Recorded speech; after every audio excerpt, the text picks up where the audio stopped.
The question is, could you go over the derivation of the torsion formula for a circular shaft? Let's first define the problem that we are interested here.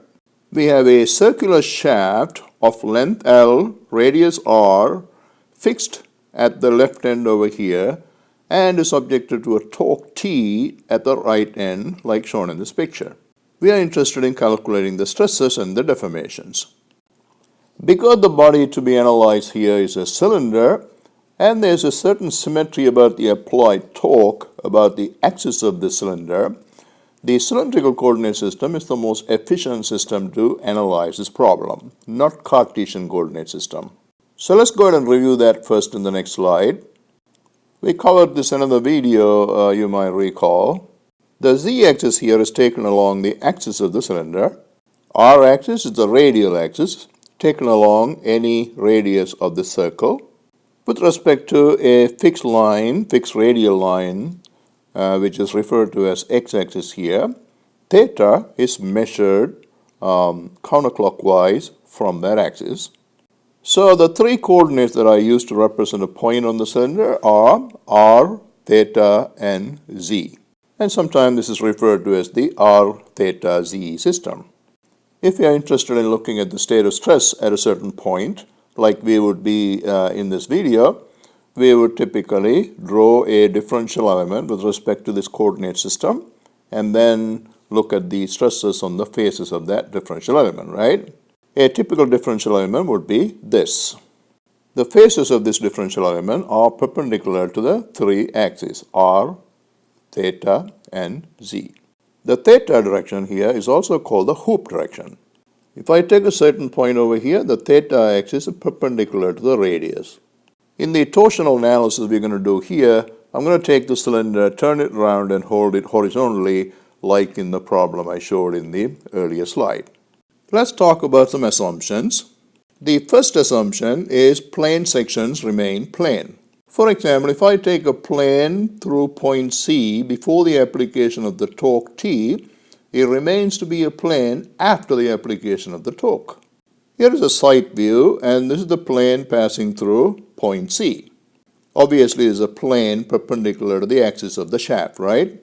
So what happens to this after the application of the torque? Well, it doesn't go anywhere. It stays exactly where it was before the application of the torque and remains a plane.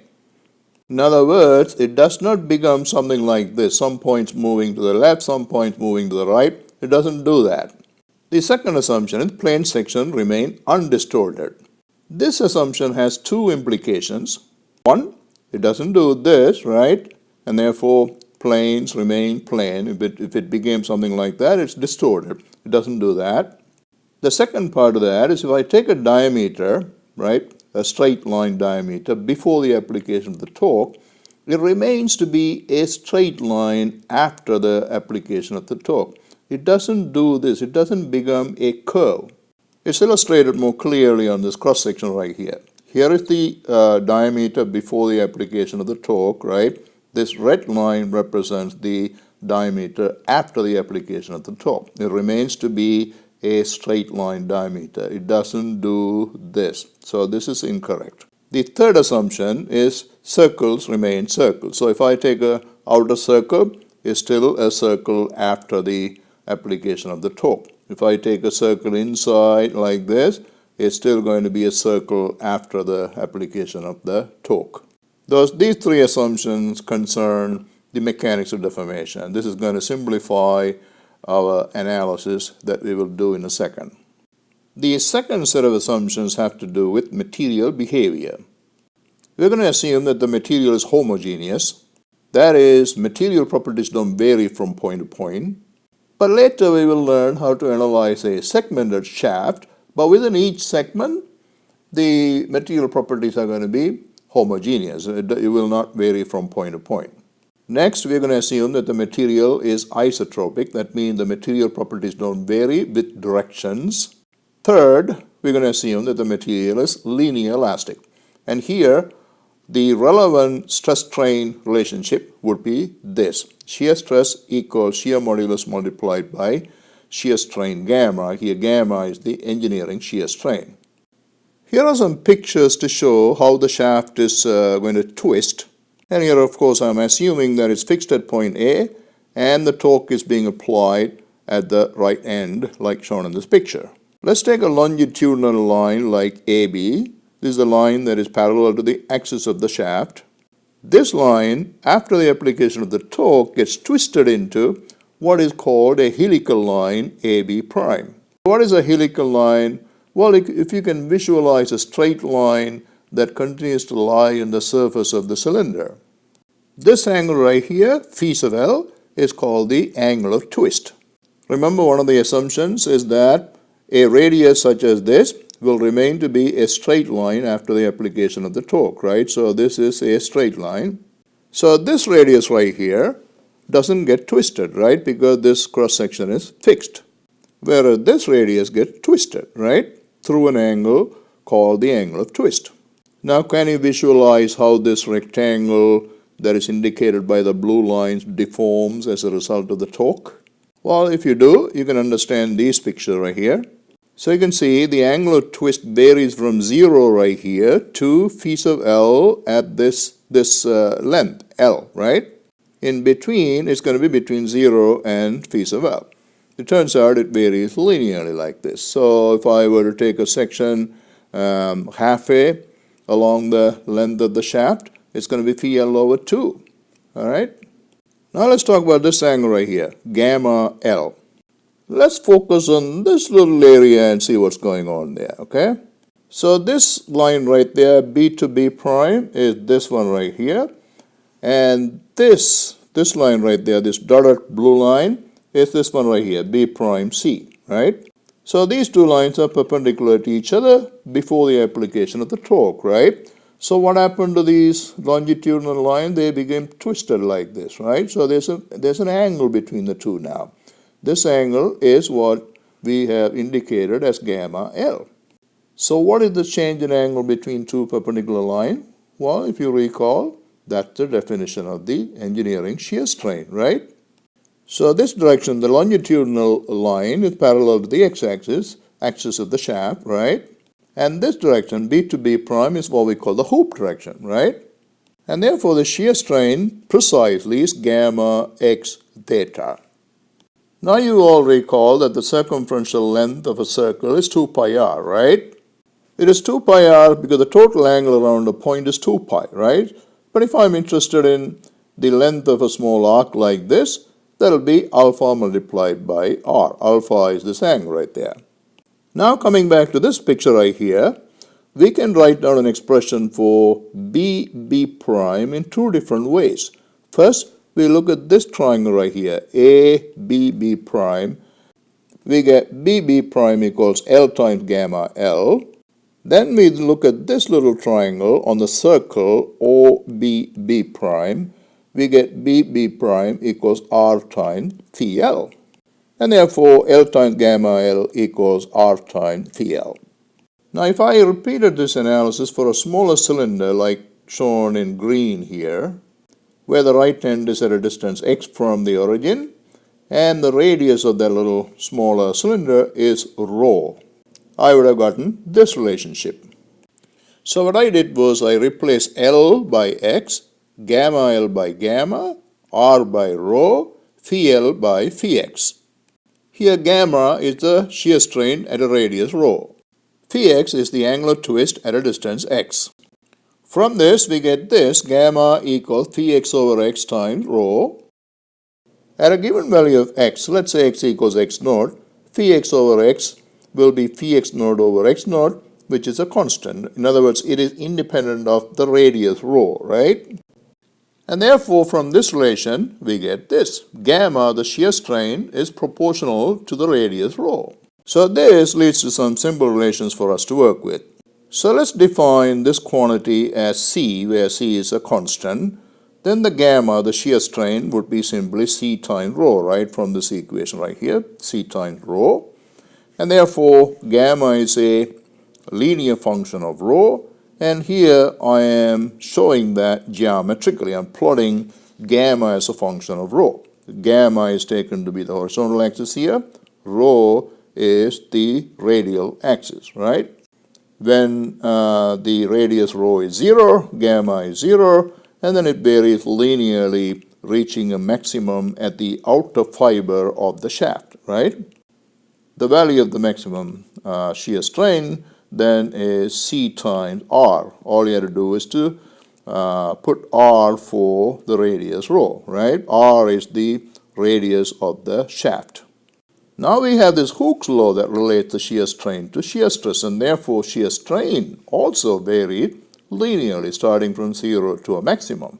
And the maximum value would be simply G times gamma max. G is the shear modulus of the material.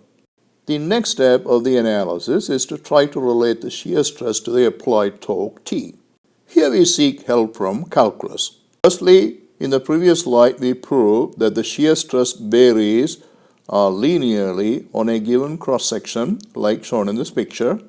The maximum value of the shear stress is C times gamma max, but the gamma max is C times R, and therefore tau max is C times G times R. Using the principle of similar triangle, I get this expression for tau. Tau divided by rho must be equal to tau max divided by R, right? So that leads to this expression for tau. And in this expression, we note C is a constant, G, the shear modulus, is a constant. So the only thing that varies on that cross-section is the radius rho, right? And I don't have theta in here. In other words, the angle also does not appear in that expression. And therefore, the shear stress at a given radius rho is a constant as you go around a circle at that radius. But it does vary with radius, right? So this is why we have to use calculus. So what we're going to do is we're going to take a little ring of thickness d rho at a radius rho. If I take the cross-sectional area of this ring and multiply that by the shear stress that goes around the circle, I have a force that goes around the circle, right? Now if I take that force and multiply that by rho, what do I get? I get the torque associated with this little differential ring. Now I integrate that from 0 to R on the radial axis.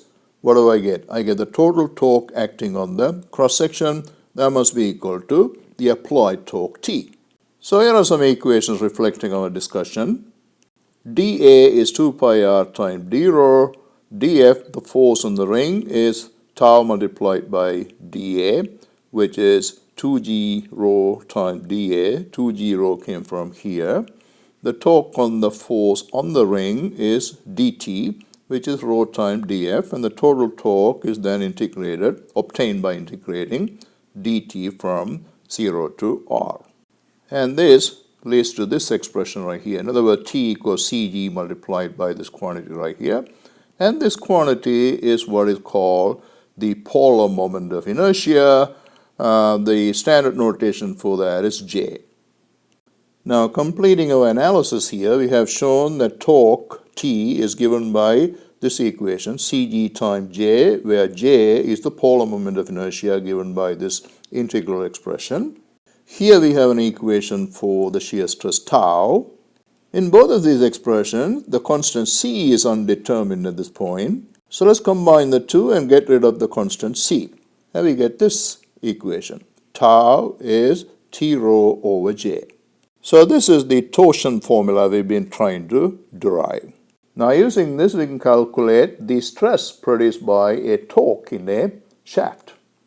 This integration is fairly easy to perform like shown over here. And this leads to this expression for the polar moment of inertia for a solid shaft like the one that we've been considering so far. Half times pi times r to the power of 4. It turns out that we can apply this torsion formula even for a hollow cylinder.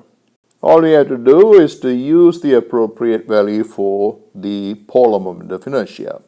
So in this particular integration, the radius goes from R1, the inner radius, to R2, the outer radius. So that gives you this expression for the polar moment of inertia for a hollow cylinder.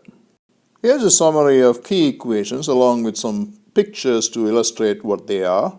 First, our torsion formula is this, which allows you to calculate shear stress produced by a torque T. So what exactly is the shear stress? Well, the shear stress goes with the shear strain on this plane, right? X theta plane. And therefore, this is the shear stress on this face and this face. More specifically, this is tau x theta. Shear stress on the x-plane in the theta direction.